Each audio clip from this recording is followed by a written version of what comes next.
retrouver l'enregistrement de notre présentation si jamais vous avez besoin de réécouter quelque chose ultérieurement. Donc, je vous enverrai à la fin du coup de la réunion le support que je vous aurai présenté et le lien pour accéder du coup au replay si vous en aviez besoin.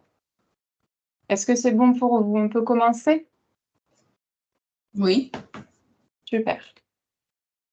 Alors, déjà au niveau du coffre-fort, ce qu'il faut avoir en tête, c'est qu'il existe 2 plateformes différentes et qui sont totalement hermétiques l'une de l'autre. Il existe la plateforme DeskRH et je vous ai mis le lien en dessous. C'est votre plateforme à vous en tant qu'employeur. Donc, c'est sur ce lien de connexion que vous allez lorsque vous voulez accéder à votre coffre-fort en qualité d'employeur.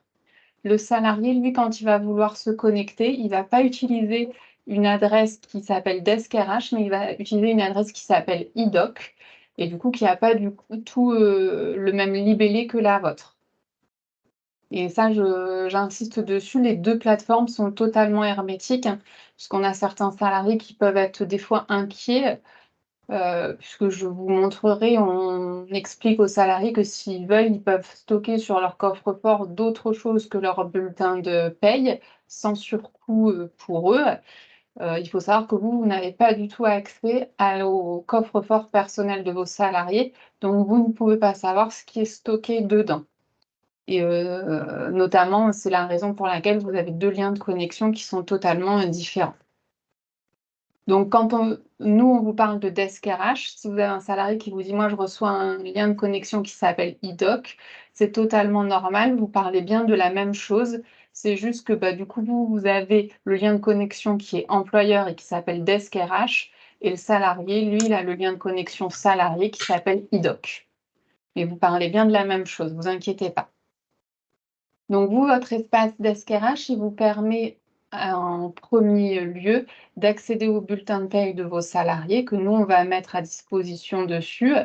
Si jamais vous êtes dans ce qu'on appelle une distribution manuelle des bulletins de paye, je vous expliquerai ce que c'est plus précisément après. Ça vous permet aussi de distribuer du coup les bulletins de paye de vos salariés sur leur coffre-fort personnel.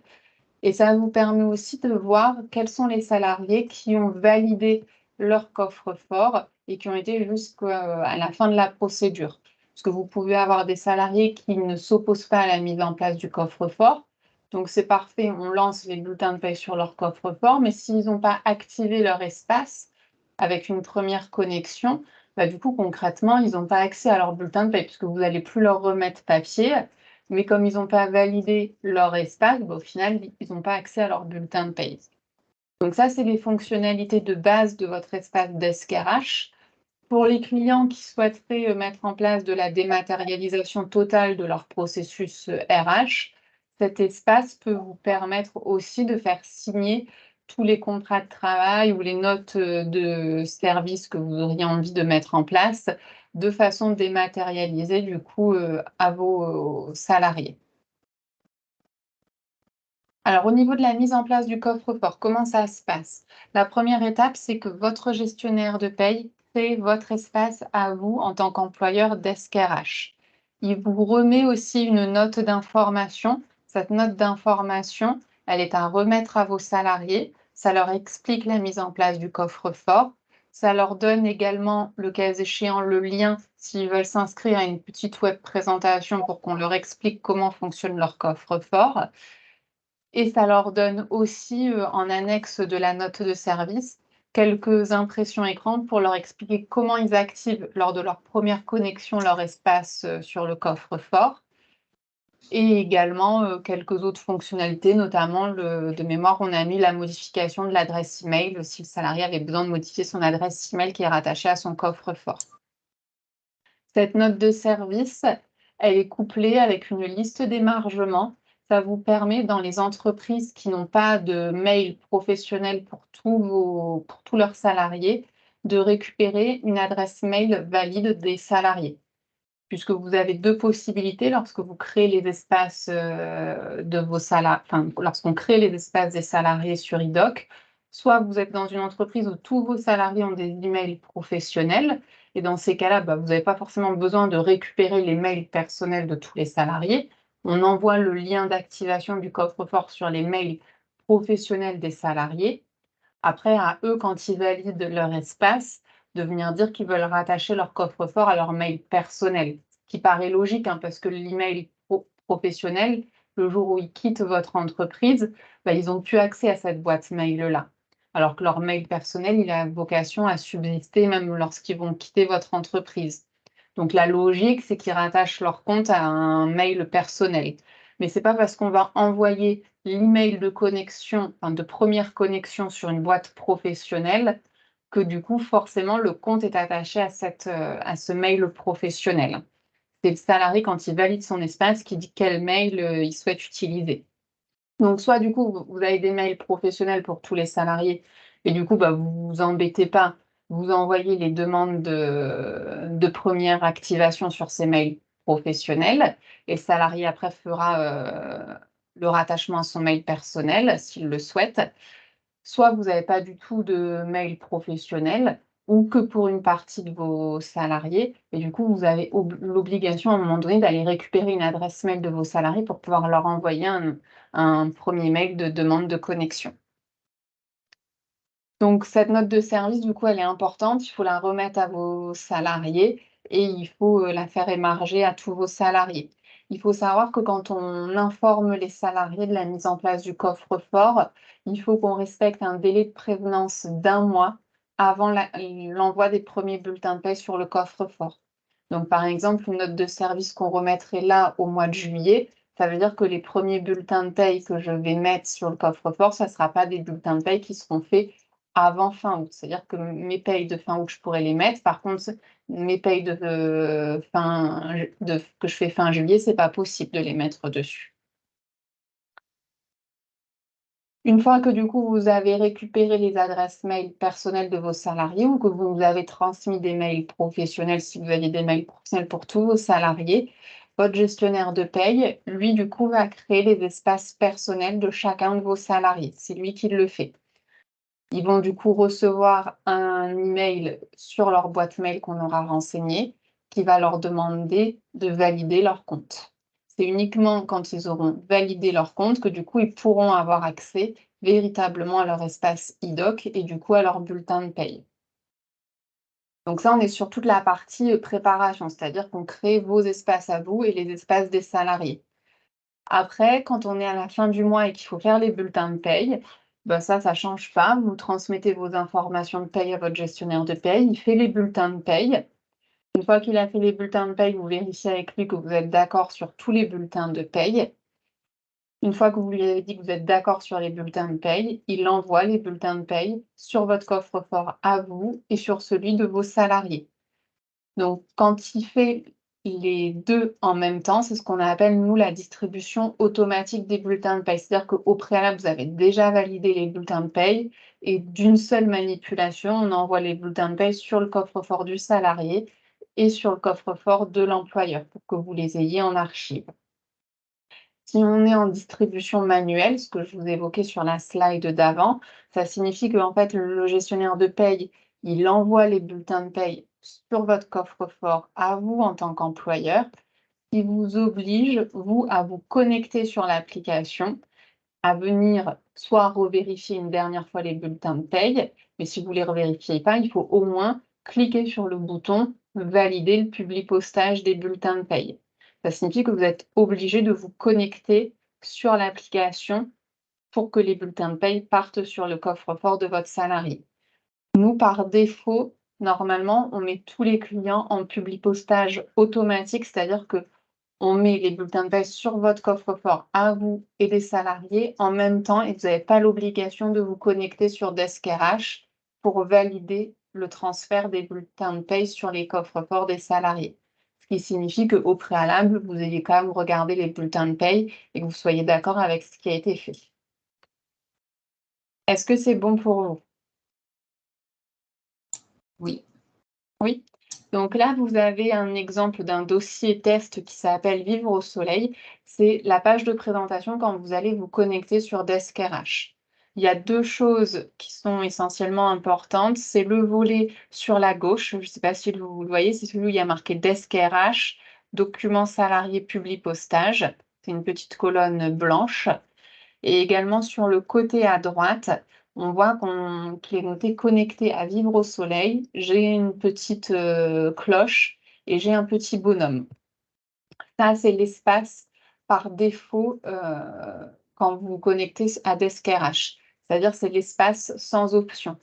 Si vous avez pris si vous faites du publipostage de contrat de travail, par exemple, ou de notes de service, vous aurez un espace qui est un peu plus développé, puisque sur le côté, en fait, vous aurez documents, salariés, parapheur, publipostage, masque d'extraction. Et également, en haut à droite, vous aurez un petit tâton, un petit point d'interrogation et aussi une petite molette là en plus. Donc, soyez pas étonnés en fonction de ce que vous avez sur votre espace. Vous pouvez avoir plus ou moins de choses sur les volets. Donc, si je passe en présentation sur le volet de gauche, donc documents, ça va vous permettre si vous cliquez dessus, de consulter tous les documents qui ont été enregistrés dans Desk RH. Donc, si vous êtes que sur l'utilisation du coffre-fort pour les bulletins de paye, vous verrez que les bulletins de paye de vos salariés à cet endroit-là. Salariés, ça vous permet de consulter toutes les fiches de vos salariés pour lesquels on a créé des coffres forts. Et on verra, c'est notamment ici où vous pouvez aller voir si vos salariés ont bien validé leur espace jusqu'à la fin, et si ce n'est pas le cas, vous pouvez leur faire des relances. Parapheur publipostage, masque d'extraction.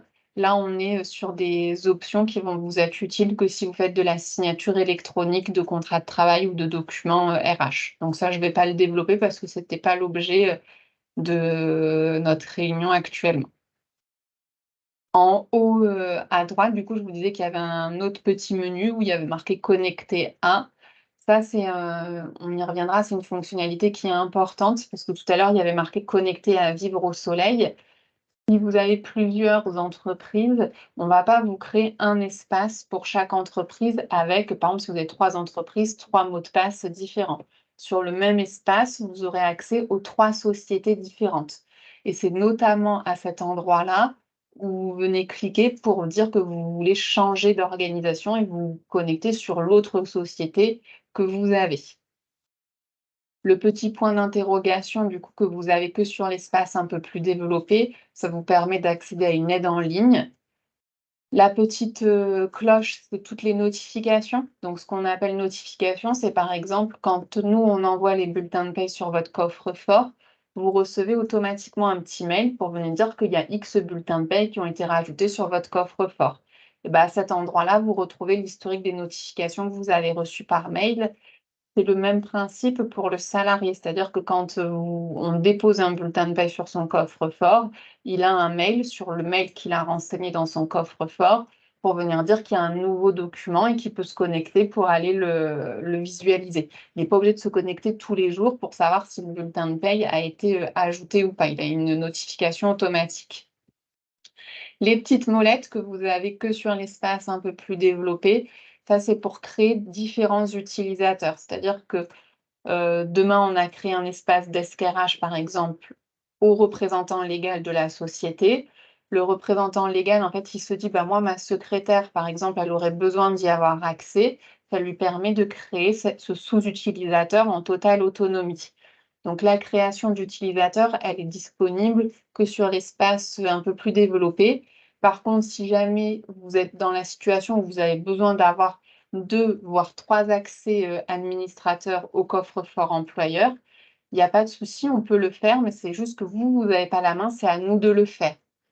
Donc on peut avoir par exemple, c'est l'exemple que je vous donnais, hein, le dirigeant de la société qui nous dit bah, j'ai besoin que par exemple, ma secrétaire ou mon DAF, il ait aussi accès au bulletin de paye.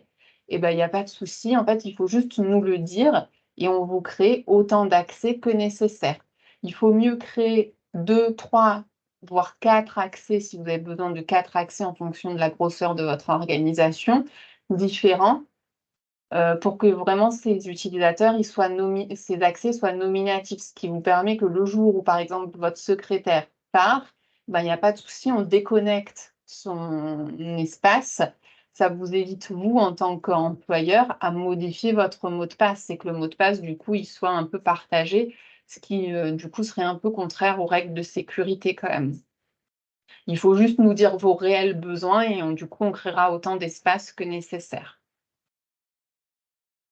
Et le petit bonhomme, ça vous permet juste d'avoir accès du coup à votre profil où il y a votre nom, votre adresse mail, votre mot de passe et de vous déconnecter de votre session si jamais il y avait besoin. Est-ce que c'est bon là-dessus? Oui. Super. Alors, l'un des points importants qu'on a commencé à évoquer, c'est si jamais vous avez plusieurs entreprises, bien évidemment, on vous créera qu'un seul accès sur lequel vous aurez le rattachement des différentes entreprises. Et ce que je vous disais, c'est qu'il y a du coup une technique pour modifier l'entreprise sur laquelle vous voulez accéder. Donc, il y a deux possibilités. Celle que je vous disais tout à l'heure, c'est en cliquant sur connecter à. Donc là, dans l'impression écran que je vous ai fait, c'est connecter à client 6. Quand vous cliquez dessus, vous allez ensuite sur gestion des organisations et ça vous permet du coup de sélectionner l'organisation sur laquelle vous voulez vous connecter. Donc ça, c'est la première possibilité avec le menu tout en haut à droite. Vous avez une deuxième possibilité, c'est directement sur la page de présentation. Vous avez un petit onglet orange. Je ne sais pas si vous le voyez bien. Là, dans l'exemple que je vous ai fait, il y a marqué une organisation. Si vous cliquez dessus et si vous aviez plusieurs organisations, sur le même principe, vous auriez pu du coup changer de société. C'est peut-être un raccourci puisqu'il est déjà sur la page de présentation. Donc, quand vous venez juste de vous connecter, ça peut des fois être plus simple de cliquer ici que de cliquer en haut où du coup, ça vous nécessite 2 clics. Est-ce que c'est bon là-dessus?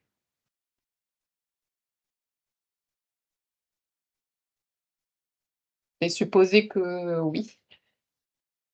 Donc, un des autres éléments que je vous ai évoqué, c'était l'importance de vérifier que vos salariés, du coup, même s'ils vous ont donné l'accord pour mettre en place leur coffre-fort, c'est qu'ils le valident bien pour être sûr que du coup, dans les faits, ils aient réellement accès à leur bulletin de paye.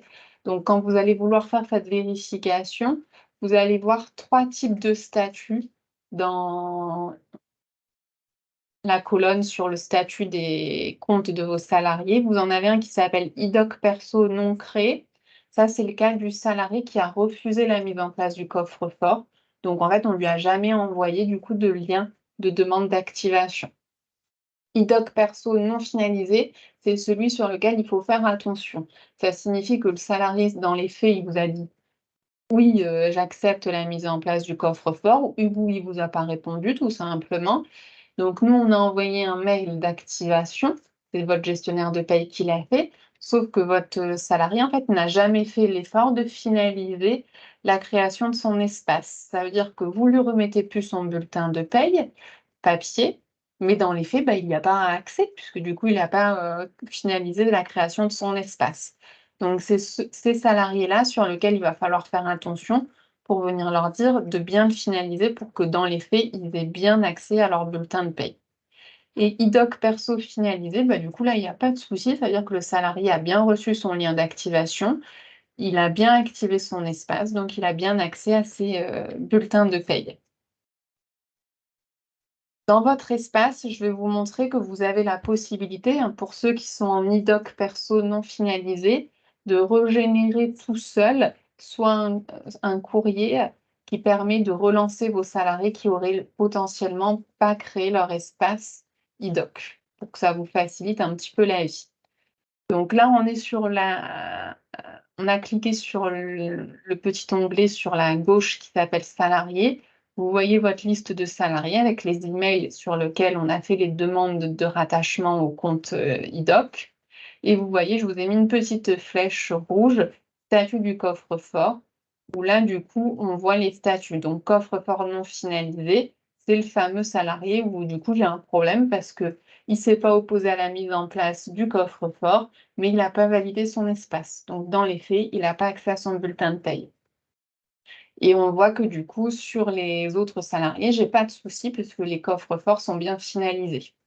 Donc, pour mon salarié qui n'aurait pas finalisé la création de son compte, sur le côté, en fait, vous pouvez venir dire que vous voulez envoyer un courrier d'activation où il retrouvera du coup toutes les informations nécessaires. Donc, à la fin du menu, en fait, vous cliquez sur Générer, qui va vous permettre, alors je reviendrai en arrière après, ce qui va vous permettre, du coup, de générer ce courrier type que vous allez pouvoir, du coup, lui remettre en main propre, parce que peut-être que le mail que nous, on lui a envoyé, il n'a pas fait attention ce jour-là, il est passé dans ses spams et puis il l'a supprimé. En tout cas, du coup, avec ce courrier-là, il a bien l'email, vous voyez, c'est dans l'encadré orange, il a bien l'email pour la première connexion qui s'appelle Activate, pour activer, du coup, son espace, avec le code d'activation qu'on va lui demander pour activer, du coup, son espace. Si jamais il a besoin, vous retrouvez en dessous de l'encadré orange un lien qui lui permet, d'avoir accès à une aide en ligne pour, activer son premier espace, et il a même, si jamais il était bloqué pour X ou Y raison, un email des services d'IDOC où il pourrait expliquer éventuellement le problème qu'il rencontrerait s'il avait un problème. Donc avec ce courrier, il retrouve toutes les informations nécessaires pour pouvoir valider correctement son espace. Ce que je voulais, vous montrer aussi, c'est que tout à l'heure, je vous montrais toute la liste des salariés, donc vous voyez non finalisés ou finalisés. Vous pouvez aussi, si vous voulez, parce que là, du coup, il faut se les passer un par un pour, bien voir ce qui est finalisé ou non finalisé. Vous pouvez en haut, en fait, faire des filtres. Vous voyez, là, on a fait un filtre sur statut du coffre-fort non créé, ce qui vous permet du coup de voir véritablement les salariés pour lesquels le coffre-fort n'a pas été finalisé. Et sur le même principe, du coup, au-dessus, vous avez la petite enveloppe qui vous permet de régénérer du coup les demandes d'activation en automatique pour que vous y gagniez, enfin, pour que vous gagniez du temps. L'objectif, c'est pas que vous ayez à lui réexpliquer les choses et à refaire des courriers, derrière ce que nous, on vous a déjà préparé. Est-ce que c'est bon sur ces activations des coffres-forts des salariés? Oui. Super. La un autre, élément que vous pouvez suivre, c'est ce qu'on appelle le statut du publipostage. C'est-à-dire que là, on est sur où en est la distribution des bulletins de paie sur les espaces de vos salariés. Donc là, on va avoir plusieurs, statuts. Vous pourrez peut-être, quand vous vous connectez, voir un statut qui s'appelle «En attente de validation». Là, ça veut dire qu'on serait dans le cas où on n'est pas sur du publipostage automatique.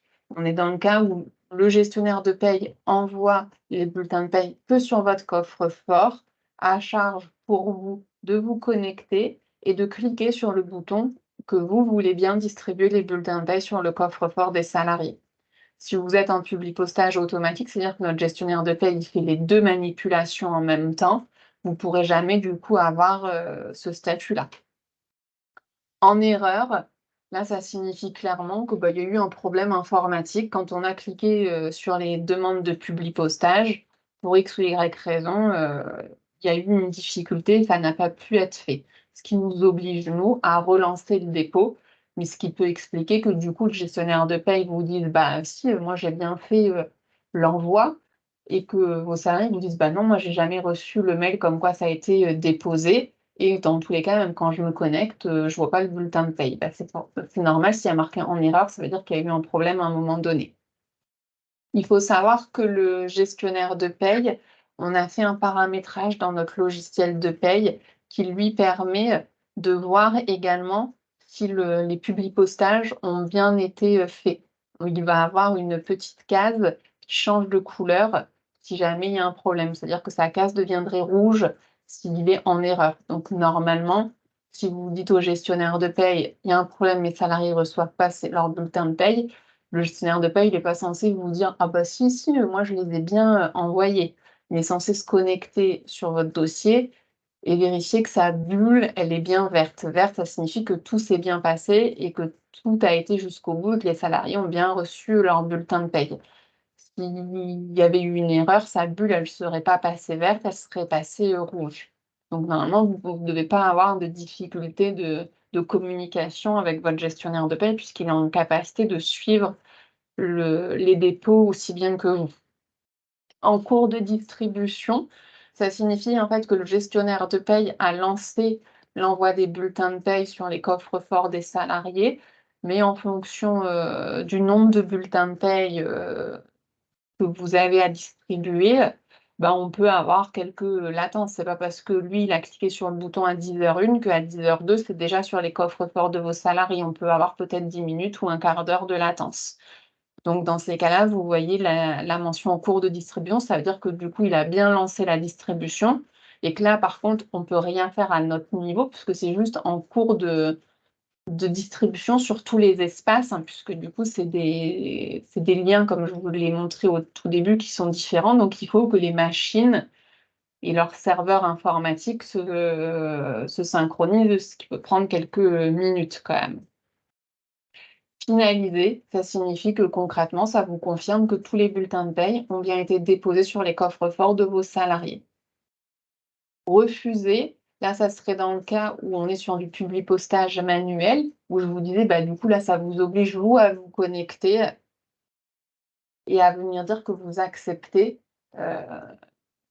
d'envoyer les bulletins de paye des salariés sur leur coffre-fort.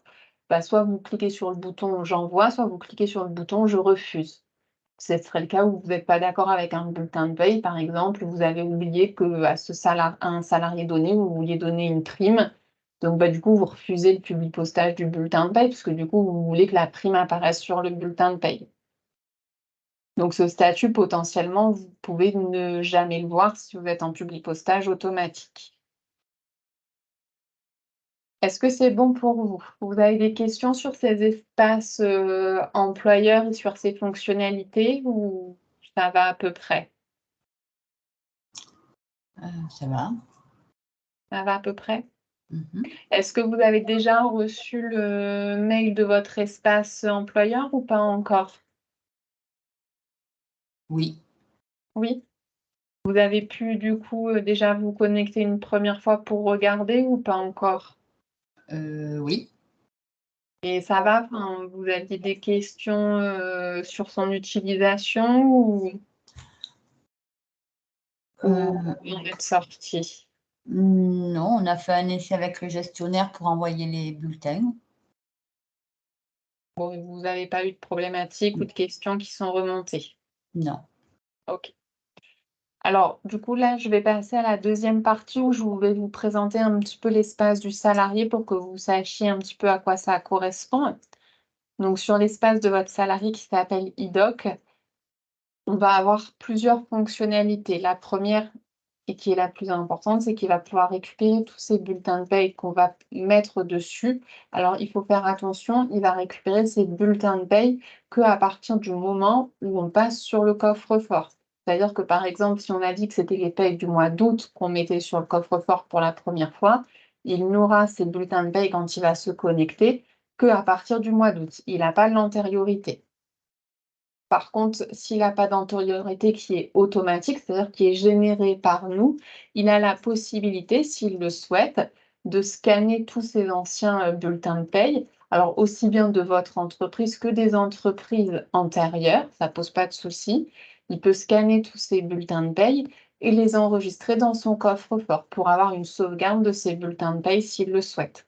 C'est pareil, on nous dit que c'est quand même souvent important d'avoir une sauvegarde au moins de sa carte d'identité, de son permis de conduire, de façon numérique, et ça serait aussi, par exemple, une possibilité. Il peut scanner sa carte d'identité et son permis de conduire et les enregistrer dans iDoc, ce qui lui permettrait d'y avoir accès à tout endroit où il se situe. Donc, comme je vous le disais tout à l'heure, à chaque fois qu'on va mettre un bulletin de paye dessus, il va recevoir sur le mail qu'il a paramétré une notification pour venir lui dire qu'on a du coup déposé un nouveau bulletin de paye sur son coffre-fort et qu'il peut se connecter pour le visualiser. Tout ce qu'il enregistre sur cet espace, il va pouvoir le partager. Par exemple, et l'exemple peut-être qu'on retrouve le plus fréquemment, c'est celui du banquier. Vous voulez faire un prêt, souvent on vous demande les 3 derniers bulletins de paye. Vous avez la possibilité, je vous remontrerai après un petit peu comment ça marche sur l'espace, mais le salarié a la possibilité du coup de venir renseigner l'email de son conseiller bancaire ou tout autre email, si c'est avec une autre personne qui veut partager le document. En tout cas, il renseigne un mail, une durée de partage et quel document il veut partager, ce qui permet à ce tiers, du coup, d'avoir accès aux documents. Il existe ce qu'on appelle un espace collecteur. Ça, c'est un espace qui lui permet de faire le lien avec, par exemple, le site des impôts. Et à chaque fois que les impôts, en fait, mettent sur le site impôts.gouv un nouveau document, je ne sais pas si vous visualisez votre espace impôts.gouv, mais à un moment donné, vous avez mes documents ou documents, je ne sais pas comment ça s'appelle, et par année, c'est classé, où vous avez votre déclaration d'impôts, enfin, tous les différents documents un petit peu officiels qui vous ont envoyés ou que vous avez saisis, hein, votre déclaration d'impôt, vous la retrouvez aussi à cet endroit. En fait, dès lors que vous avez un nouveau document qui va être généré à cet endroit, si vous avez fait le lien, ça vous permet de faire remonter ces documents sur votre espace IDOC. Alors par contre, ce qu'on oublie, c'est que ce fameux collecteur, c'est pareil, il y a un petit temps de latence, hein. C'est pas parce qu'un document est remonté à 10h01 sur le site des impôts qu'à 10h02, il est sur votre espace IDOC, hein. Il faut le temps que les sites se synchronisent aussi. Ce qui est important sur cet espace IDOC, c'est que du coup, le salarié a accès à cet espace n'importe où il se situe dès lors qu'il a une connexion internet. Puisqu'on se connecte sur un site internet, si vous n'avez pas de connexion internet, ça ne peut pas marcher. Mais en tout cas, après que vous soyez sur un ordinateur, une tablette ou un téléphone portable, le site est accessible.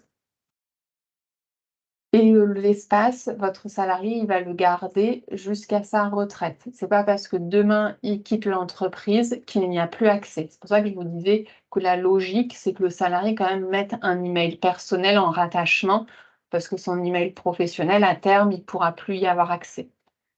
Dans tous les cas, je crois que je vous ai fait une diapo là-dessus, même s'il avait mis un email professionnel, il peut le changer à tout moment, si un jour il quitte l'entreprise. Et dernière chose, sur cet espace, du coup, il a un espace d'archivage. Je vous ai mis là l'espace de stockage disponible. C'est notamment grâce à cet espace de stockage où je vous disais qu'il peut scanner tous ses anciens bulletins de paye, même des employeurs antérieurs, et du coup les stocker sur cet espace pour tout centraliser. Donc là, vous avez par exemple la page de connexion du salarié test qu'on a fait qui s'appelle Jean Muscat. Ça ressemble à ça, la page de connexion de votre salarié. Donc sur le côté à gauche, vous allez retrouver aussi un petit volet orange avec différentes fonctionnalités. J'y passerai rapidement. Et au milieu de la page, en fait, vous allez voir quelques raccourcis, vos collecteurs. Là, on voit qu'on a fait le lien avec le site Amazon et Asos. Au-dessus, il y a 0 partage actif, ça veut dire qu'on a partagé 0 document avec des tiers. Là, on voit 4,45 sur 10, ça veut dire qu'il a utilisé 4,45 de son espace de stockage sur les disques qui lui sont mis à disposition. Qu'il a lu tous les documents qui ont été mis sur le site. Il retrouve un lien pour accéder à une aide en ligne si jamais il avait besoin. Et France Connect, en fait, ça c'est quelque chose qui vous permet de vous connecter au site avec un mot de passe qui est générique. Vous l'avez sur plusieurs sites réglementaires, en fait. C'est-à-dire qu'au lieu de vous connecter avec le mot de passe particulier que vous avez créé IDOC, bah, vous pouvez par exemple venir dire que vous vous connectez avec votre compte Amélie, parce que votre numéro de sécu et votre mot de passe d'Amélie, vous le connaissez, ce qui vous simplifie des fois un petit peu votre mémoire avec tous les mots de passe dont on est doté partout. Donc si je suis sur le volet de gauche, quand vous cliquez sur le petit document, en fait, c'est là où vous allez voir tous les documents qui sont stockés sur l'espace du coffre-fort de votre salarié. Donc là, je suis sur une catégorie qui s'appelle Mes employeurs et en fait, on voit qu'on a l'employeur A, l'employeur B. Forcément, ce dossier-là, il va être créé d'office dès lors qu'on va avoir mis le premier bulletin de paye de votre salarié. Par contre, comme je vous le disais, moi, si je commence à mettre les bulletins de paye sur le coffre-fort au mois d'août, le salarié ne va pas retrouver, s'il est rentré en janvier, il ne va pas retrouver d'office ses bulletins de paye de janvier à juillet. Mais il peut très bien, s'il le souhaite, les scanner Et vous voyez là, tout en haut, on a quelque chose qui s'appelle nouveau document. Donc après, il peut cliquer sur nouveau document, aller télécharger le fichier qu'il a scanné et aller remplir les autres documents, les autres bulletins de paie qu'il avait scannés avant. Et si jamais, du coup, il veut faire la même chose pour ses ex-employeurs, il peut carrément créer un dossier. Vous avez juste à côté de nouveau document, créer un dossier, ce qui lui permet de créer autant d'employeurs qu'il le veut et d'aller à chaque fois chercher, du coup, les bulletins de paie des employeurs qu'il avait. Et pareil, là, on vous a fait un exemple où le salarié, du coup, a créé plusieurs autres onglets, donc administratif, banque, bourse, e-commerce, etc. Donc, il crée autant de catégories qu'il le souhaite et il met autant de documents qu'il le souhaite dans la limite des 10 gigas que je vous ai expliqué qu'il avait en termes de disponibilité. Donc c'est pour ça que c'est hyper important de bien avoir conscience, en fait, que vous n'avez aucun moyen d'accéder au coffre-fort et de savoir ce qu'il y a sur ces coffres-forts de vos salariés. La seule chose que vous pouvez savoir, c'est que oui, vous avez bien, transmis le bulletin de paye de votre salarié, puisqu'il y a bien marqué, dans mes statuts de distribution que c'est finalisé. Par contre, après, il peut ne rien mettre de plus dessus ou il peut mettre toute sa liste dessus, vous ne pourrez pas savoir. En dessous, vous avez en dessous de la petite feuille là, sur laquelle on était dans le menu à gauche, vous avez un petit truc qui ressemble à un triangle non fini. Alors ça, c'était ce que je vous expliquais. C'est justement pour paramétrer les partages de documents qu'on souhaiterait, faire. Donc en fait, quand vous cliquez dessus, vous dites: «Oui, je veux faire un nouveau partage». Vous mettez l'email de la personne avec qui vous souhaitez partager des documents. Après, vous voyez un petit curseur en dessous de durée du partage. Donc là, il a été mis sur 7 jours. Plus vous l'augmentez vers la droite et plus du coup, la durée de partage augmente. Et vous allez après avec le petit plus qui est dans documents partagés, aller choisir les documents que vous voulez partager. Et pour que ça soit actif, vous finalisez le partage. Pour être sûr du coup que ça a bien fonctionné, c'est ce que je vous disais, quand vous êtes sur la page d'accueil, vous avez 0, 1, 2, 3, 4 partages actifs, donc ça vous permet de voir si ça a bien fonctionné, vous avez bien été jusqu'au bout. En dessous de ce petit triangle non fini, vous avez quelque chose qui ressemble à une petite bassine avec des petits, carrés, ronds et triangles dedans. Ça, c'est ce qui vous permet de faire le lien avec les autres sites internet. Donc dans l'exemple qu'on faisait, c'était Amazon et ASOS. Donc vous tout simplement cliquez sur ajouter un collecteur, vous mettez le lien, votre identifiant, votre mot de passe actuel du site et du coup, ça vous fait les liens avec les sites internet.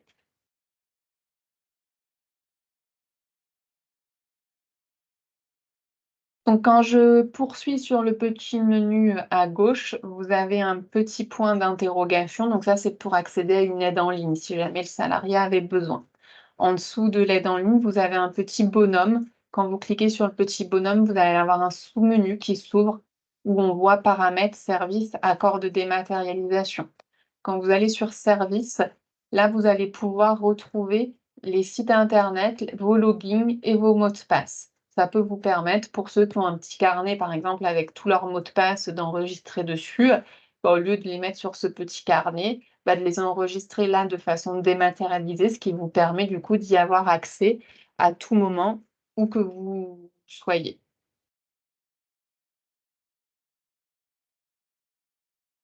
Juste en dessous, accord de dématérialisation. Là, vous voyez un petit point vert, ça veut dire que votre salarié a bien donné son accord pour que ses bulletins de paye, du coup, soient sur le coffre-fort.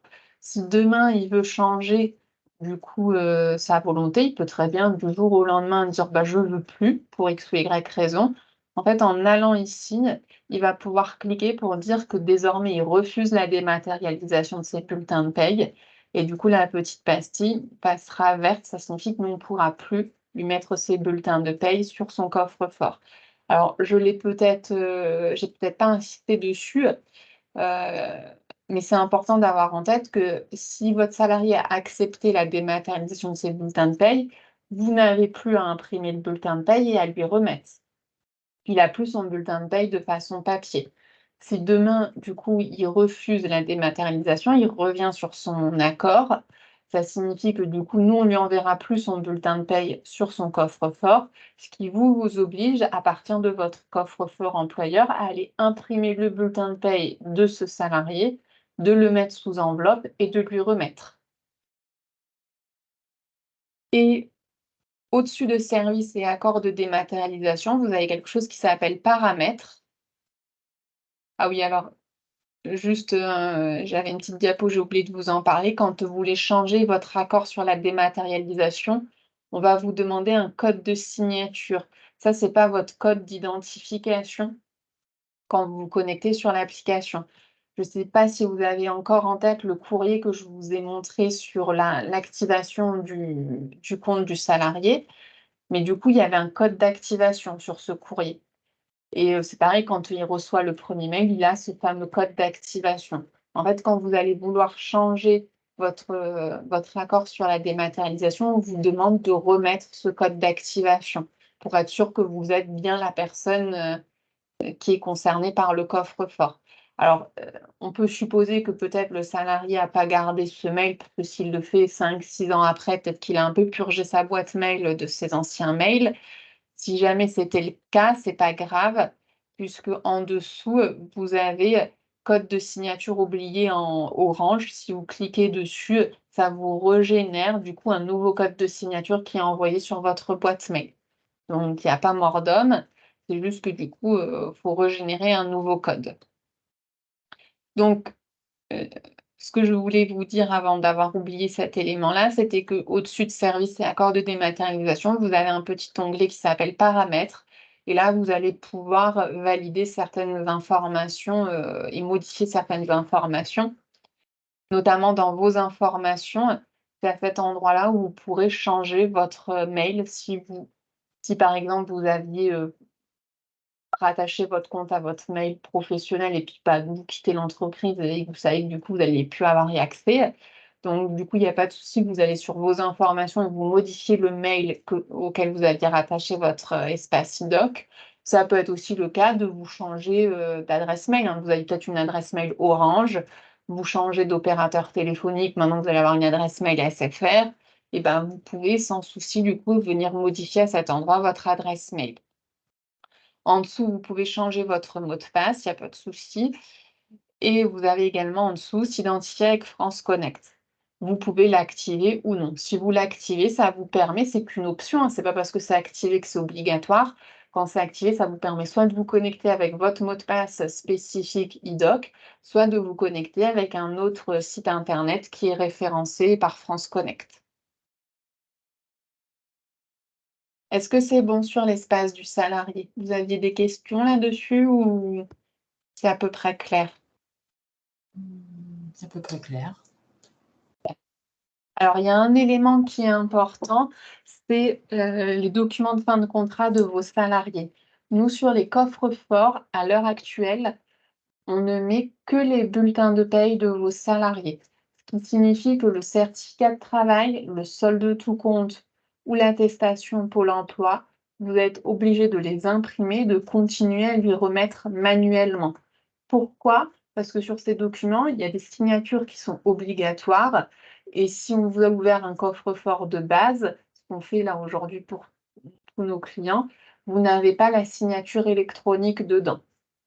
Donc c'est pour ça que ces documents, de facto, ne sont pas dans le coffre-fort du salarié, vous êtes obligé de lui remettre manuellement. Si demain vous mettez en place la signature électronique, là bien évidemment, du coup, on pourra signer électroniquement ces documents et ils passeront dans le coffre-fort de vos salariés au même titre que des contrats de travail que vous auriez signés électroniquement ou des notes de service.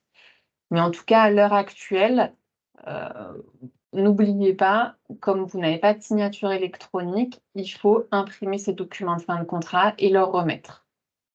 Sinon, c'est normal que le salarié frappe à votre porte en voulant dire qu'il lui manque une partie des documents. Est-ce que c'est bon pour vous? Oui. Et si le salarié, il arrive au bout des 10 gigas? Alors aujourd'hui, on n'a pas de possibilité, nous, en tant qu'employeur, de venir dire qu'on augmente la capacité de stockage des salariés. Cette capacité de stockage, elle ne vous est pas facturée, en fait. Nous, ce qui nous est facturé, c'est l'envoi du bulletin de paye sur le coffre-fort. Donc, on n'a pas de moyen d'action sur les 10 gigas. Si le salarié atteint les 10 gigas, la seule chose qu'il peut peut-être essayer de faire, c'est de faire un mail sur l'assistance d'IDOC en disant « Est-ce que moi, à titre personnel, vous pouvez m'augmenter mon espace de stockage et le cas échéant, me le facturer et combien vous me le facturez ?» Mais en tout cas, ce n'est pas vers nous qu'il pourra se retourner puisqu'on n'a aucun moyen d'action dessus. Et ça, c'est aussi important. Au niveau de la facturation, ce qui vous est facturé, c'est l'envoi du bulletin de paye sur le coffre-fort. Donc ça, c'est facturé 1 € par le prestataire. Ce qui signifie que concrètement, vous avez par exemple 5 saisonniers tous les ans. Vous allez sur le mois de juillet payer l'envoi de leur bulletin de paye au total 5 € sur le coffre-fort. Par contre, au mois d'août, ils sont partis, vous ne payerez plus rien pour ces salariés, même s'ils continuent à avoir accès à leur coffre-fort, comme je vous le disais, jusqu'à la retraite. Quand on paye le flux sur l'envoi du coffre-fort, nous, ça nous exonère derrière de tout paiement ultérieur. Ok. Donc, vous n'avez pas de problématique avec, par exemple, un nombre de salariés important en CDD et du coup avec des frais de stockage qui augmenteraient au fil des années. Non. Une fois que vous avez payé vos 1 € pour le bulletin de paye, vous avez payé les frais de ce salarié jusqu'à sa retraite. Il n'y a pas de souci. D'accord.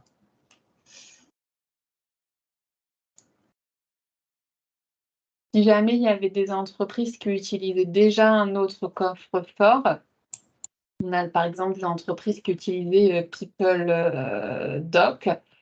Il faut savoir que le salarié a la possibilité sur son coffre-fort actuel d'aller en 2-3 clics, je dirais, télécharger en une seule manipulation tous les bulletins de paye qu'il avait sur ce coffre-fort. Ça lui envoie, une fois que le téléchargement est fini, un lien sur sa boîte mail qu'il avait rattaché à cet ancien coffre-fort. Et du coup, ça lui fait un fameux fichier PDF. C'est ce fameux fichier PDF qu'il peut réinjecter dans iDoc s'il veut avoir tout de stocké sur le même coffre-fort. Dans tous les cas, ce n'est pas problématique. Un salarié, puisqu'il existe plusieurs prestataires pour les coffres-forts. Je vous ai cité PeopleDoc, il existe aussi Digipost, par exemple. Dans tous les cas, un salarié peut avoir 4 coffres-forts chez 4 prestataires différents, ce n'est pas problématique. Là, on est juste dans le cadre d'un salarié qui souhaiterait, par mesure de simplicité, avoir tout sur le même coffre pour le jour où il a besoin de rechercher quelque chose et éviter d'avoir à se connecter à différents endroits. Mais du coup, c'est facile de tout télécharger. Il n'a pas besoin de télécharger fichier par fichier et d'aller réinjecter fichier par fichier sur iDoc. Est-ce que vous voyez d'autres questions? Non, moi non. Donc, dans tous les cas, comme je vous le disais au tout début, je vais vous envoyer, alors pas tout de suite parce que j'ai une autre réunion à 15 h, mais d'ici demain, vous aurez le support PDF de ce que je viens de vous présenter. J'irai aussi enregistrer le replay de la réunion d'aujourd'hui. Je vous mettrai le lien pour y accéder si vous avez besoin de réécouter quelque chose. Et puis, dans tous les cas, vous avez votre gestionnaire de paye qui reste à votre disposition si vous avez des questions. Pareil, dans tous les cas, moi, quand je vous enverrai le mail, vous aurez mon mail. Donc, si vraiment il y a besoin, vous pouvez aussi revenir vers moi. D'accord. J'ai une petite question. Allez-y. Oui, quand on est sur le coffre-fort de l'employeur, il faut les rentrer, les salariés, il faut les mettre, il faut les enregistrer. Ah non, vous avez besoin de rien vous occuper. Ça, c'est nous qui le faisons. Parce que moi, j'ai enregistré les employés en pensant que s'ils veulent créer leur coffre-fort, en fait, on s'adresse à la personne C'est votre gestionnaire de paye qui vous fait, vous vous inquiétez pas. Non, non, vous ne me rentrez pas les salariés par an. Vous allez y passer beaucoup de temps si vous avez beaucoup de salariés. Nous, on vous crée. Moi, j'en ai pas beaucoup, c'est pour ça que j'avais commencé à les enregistrer. Mais alors, donc, c'est le gestionnaire des payes qui Oui, fait ça, tout à alors. fait. Tout à D'accord. fait. Nous, on vous crée votre espace à vous et on fait également la manipulation pour vos salariés. On vous D'accord. l'a fait parce que du coup, concrètement, nous, on le fait avec des imports, hein, concrètement. On ne le fait pas manuellement. On va sortir des fichiers de notre logiciel paye qu'on a créé en automatique pour vous les créer. Ce qui évite en plus, du coup, les erreurs de frappe sur le nom, le prénom, le numéro de sécu, etc. Alors, je vais l'effacer parce que je m'étais mise. Quand j'avais commencé, bon, j'ai pas mis tout le monde. Mais... D'accord, très bien. Merci. Du coup, vous, la seule chose que vous avez à vous préoccuper, c'est vraiment cette note de service qu'on va vous remettre pour la remettre aux salariés. D'accord. Leur expliquer, parce que bon, des fois, à l'écrit, c'est une chose, mais c'est important aussi de l'expliquer oralement, de les rassurer pour ceux qui seraient peut-être un peu perdus en leur disant que s'ils ont besoin d'un accompagnement, bah, qu'ils n'hésitent pas, au même titre que vous, on fait des petites réunions pour eux, il faut compter une petite demi-heure, qu'ils s'inscrivent. D'accord. Bon, après, la seule problématique, c'est que c'est en journée. Donc, c'est vrai que des fois, sauf si vous acceptez que ce soit sur leurs horaires de travail, ça peut peut-être être un peu compliqué, sinon pour certains de s'inscrire. Mm. Mais en tout cas, voilà, enfin, vous, votre seul job, c'est vraiment cette note de service et de nous fournir du coup les adresses mail pour qu'on envoie le premier mail d'activation. Donc, comme je vous le disais, soit des mails professionnels si vous avez des mails professionnels pour tous vos salariés, comme ça vous évite de récupérer individuellement les mails de vos personnels de vos salariés, ça va un peu plus vite.